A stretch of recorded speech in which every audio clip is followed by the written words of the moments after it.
Paris से कुछ 300 kilometre दूर पर एक छोटा सा शहर है शैटरू, जिसको शायद से भारत में तो कोई नहीं जानता होगा, पर पिछले कुछ दिनों से, पिछले एक हफ्ते से हर कोई इसी शहर की बात कर रहा है।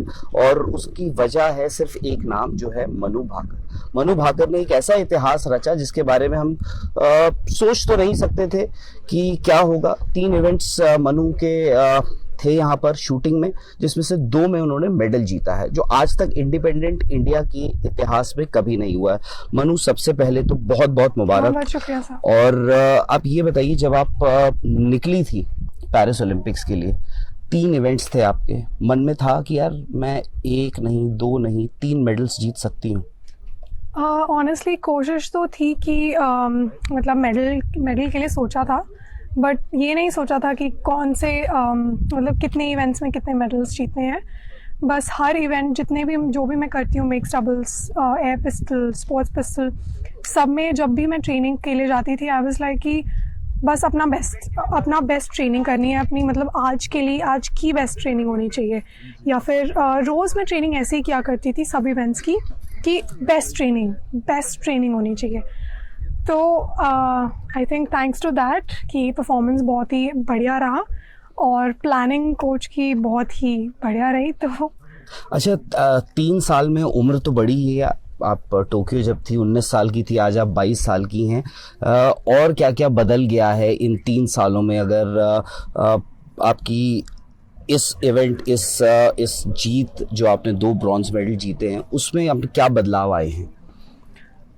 मुझे लगता है समय आपको बहुत कुछ सिखाता है और बहुत सारा एक्सपीरियंस आपको मिलता है। बस आपके ऊपर निर्भर करता है कि आप उस एक्सपीरियंस को कैसे यूज़ करोगे। आप उस एक्सपीरियंस से कुछ अच्छा निकाल कर लाओगे, या फिर आप उस एक्सपीरियंस को एज अ मतलब बुरा फेस था या फिर बुरा एक्सपीरियंस था वैसे करके देखोगे। पॉजिटिव अगर आप लेकर आओ तो बहुत कुछ सिखा सकता है, बहुत कुछ आपके फ्यूचर में उससे इम्प्रूव हो सकता है। अगर आप नेगेटिव लेके चलोगे तो एक दिल पे बाहर जैसा रहेगा। तो आई वुड से कि इन 3 सालों में बहुत सारे एक्सपीरियंसेस मुझे मिले हैं और मैंने उनसे कोशिश की है, मैं उनसे सिर्फ बहुत प्रैक्टिकल हो गए कि इस मैच में ऐसा हुआ क्या हुआ, इस मैच में वैसा हुआ क्या हुआ। बस प्रैक्टिकल होके इन्फॉर्मेशन लूँ और बस कोशिश करती जाऊँ आगे के लिए। मनु, ट्रेनिंग आप बहुत मेहनत भी करती होंगी और उसका आपको फल भी मिल गया है जो आपने किया है। कोई ऐसी बकेट लिस्ट है आपकी ज़िंदगी में कि मुझे ये करना है और मैं कर सकती हूँ? आज आपके पास 2 bronze medal, I am sure shooting आपको ये होगा कि ओलंपिक में गोल्ड जीतना है, बट इसके अलावा हर आपकी उम्र के कोई भी लड़का हो, लड़की हो, कुछ आपकी एक बकेट लिस्ट होती है, मुझे कोई वेकेशन पे जाना है, मुझे ये खाना है, मुझे ये पहनना है, मुझे ये करना है। कुछ ऐसी कोई बकेट लिस्ट जो आपको लगता है अब मैं कर सकती हूँ कुछ वक्त? मतलब ऐसी कोई बकेट लिस्ट नहीं बनाई है, बट कुछ चीज़ें हैं जो बहुत पसंद है। जैसे मुझे घुड़सवारी सीखनी है, मुझे घोड़े बहुत पसंद है। मुझे जैसे मतलब गाय हो अपनी, और मतलब ये सब चीज़ें मुझे बहुत अच्छी लगती हैं। बड़ा सा घर, वहीं गाय हैं, घोड़े हैं, कुत्ते बिल्ली सब जो भी। तो मे बी कंट्री लाइफ थोड़ी शांति से, आराम से, बट मुझे गाय, घोड़े ये सब बहुत पसंद है। So maybe that, but let's see कि क्या है क्या में नहीं तो है। नहीं देखेंगे हम कहीं आपको आने वाले किसी ओलंपिक्स में? नहीं आई क्योंकि थिंक जूडो कराटे आप करती हैं, वो भी है। अब देखिए, आप एक ओलंपिक्स में आती हैं, एक इवेंट में compete करती हैं, एक इवेंट मतलब शूटिंग में, एक डिसिप्लिन में compete करती हैं, वहाँ 2 मेडल जीत जाते हैं। और शूटिंग हमें पता ही है कि फर्स्ट हाफ में होता है। कोई ऐसा आप डिसिप्लिन परस्यू कर लीजिए जो second half of the Olympics होता है, वो भी पॉसिबिलिटीज हैं। नहीं, आई थिंक कुछ चीज़ों को हॉबी ही रखना चाहिए, कुछ चीज़ों को ऐसे ही रखना चाहिए कि मन करता है तो कर लिया। सो बहुत सारी चीज़ें हैं, तो उनमें से कुछ मुझे ये पसंद है। बाकी तो खैर इतना तो नहीं हो पाएगा कि इतनी सारी चीज़ें मैं एक साथ कर लूँ, बट मैं बस शूटिंग में ही अच्छा करूँ, मेरी यही इच्छा है, यही कोशिश है। मनु, टोक्यो ओलंपिक्स के बाद आपने कितना ब्रेक लिया था? टोक्यो के बाद आई थिंक 20-25 दिन का हमारा वेकेशन था, बट उसी दौरान बीच वेकेशन में ही मैं इतनी मतलब मुझे इतना ज़्यादा शूटिंग की याद आने लग गई कि मैं वहीं पे फिर वापस ऐसे मन करता था कि मुझे वापस शूटिंग शुरू करनी है, कुछ अधूरा सा लगता था हमेशा। सो फ्रस्ट्रेशन थी अगर उस वक्त, क्योंकि क्या कभी मन में आया, क्योंकि आप एक 19 साल की एक किसी से आप बात करें, ऐसे रिजल्ट्स आ जाए, लोग भी शायद से क्योंकि एक्सपेक्टेशंस आपसे इतनी थी, हो सकता है इसलिए भी लोग बहुत ज़्यादा क्रिटिकल हो गए थे। कुछ फ्रस्ट्रेशन आई थी किसी वक्त कि यार ये क्या कर रहे हैं लोग, क्यों मेरे बारे में इतना बोल रहे हैं, या फिर आपको अपने आप से कुछ फ्रस्ट्रेशन आ गई थी? सर आई थिंक ये बहुत नेचुरल है। अगर आपसे कोई उम्मीद करता है, मतलब आपने परफॉर्मेंस बहुत अच्छी दी है, आप एक्चुअली डिलीवर करते हो, तो आई थिंक मतलब मेडल्स जीतते हो देश के लिए, जिसकी वजह से लोग आपको देखना पसंद करते हैं।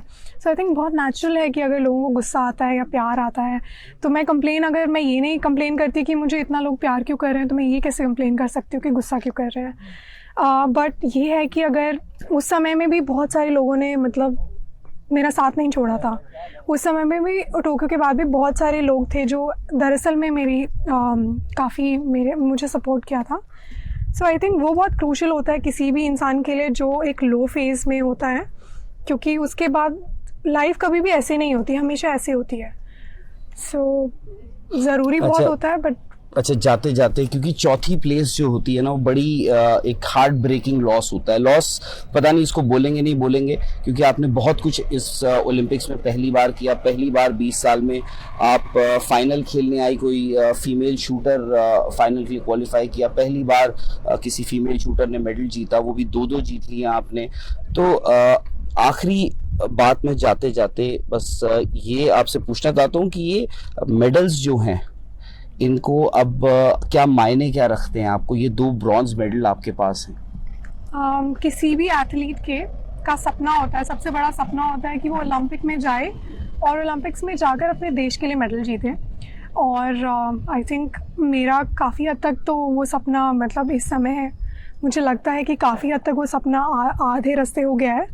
थोड़ा सा और होता तो शायद आज और सुबह जब better आप लगता, उठी but आपको मेडल दिख रहा था?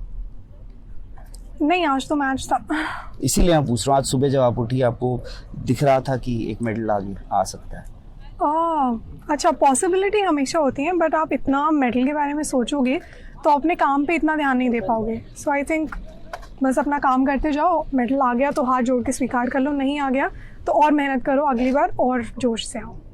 बिल्कुल मनु, आप मेहनत करते रहिए, अपना काम करते रहिए, and hope for the best. और हम भी उम्मीद लगाते हैं कि आने वाले ओलंपिक गेम्स में हम आपको और अच्छा करते हुए देखें।